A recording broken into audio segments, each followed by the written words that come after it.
personal history with the hidden opponent started a little bit before, not too much though.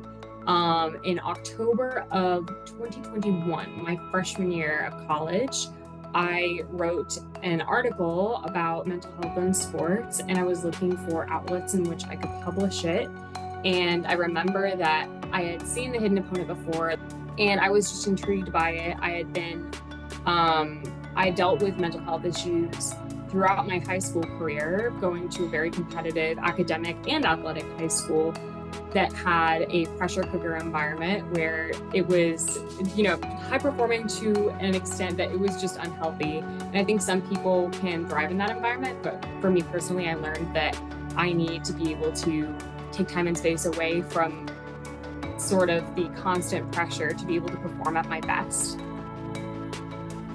Like mental health in sport, especially in the United States, is something that's there. It's a global issue, but also like the particular conversation and the particulars that we're talking about are due to United States American sports culture.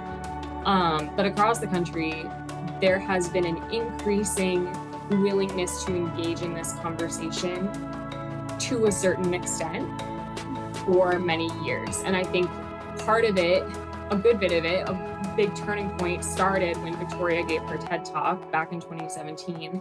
And it's sort of built since then. We're now at a point where nationally athletes are willing to talk about it without really feeling too much stigma or too much weight associated with it. But then at the same time, privately, there's still a lot of issues with it. And then legislation wise, in terms of NCAA, there's a lot of talk of we support mental health, but there isn't action in terms of these are the factors that impact athletes' mental health.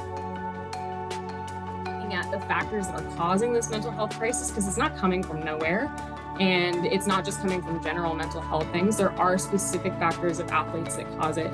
A big part of an athlete's identity comes from like their success within their sport. Whether you're doing good or not, it can really impact like how you are just in general, like whether that's your classroom performance or on the field, like it can really mess you up. And so with football, I had a really tough time, like not just not playing free, not having fun, not having the success I really wanted. And because of that, it just became more of a chore than it became the sport I loved and grew up with. For the hidden opponent, I got involved in it my freshman year when McClelland found me like walking near the WIT Center, and she basically recruited me in, and I've loved it ever since. I think on Trinity's campus, the first thing that I noticed was that it takes one person to talk about it, like one person starts, and then the floodgates open. As much as we're willing to talk about the way that things go wrong, I don't see things going right yet. I don't see the administrative, legislative, structural changes that have to happen to make sure that people don't have suicidal crises or don't have, mental health crises while participating in sport. Or, if someone gets injured, we can talk about why the injury starts and we can talk about why mental health issues are being caused by that injury. But okay, how can we create a more supportive structure? And I think that's the next thing we need to target.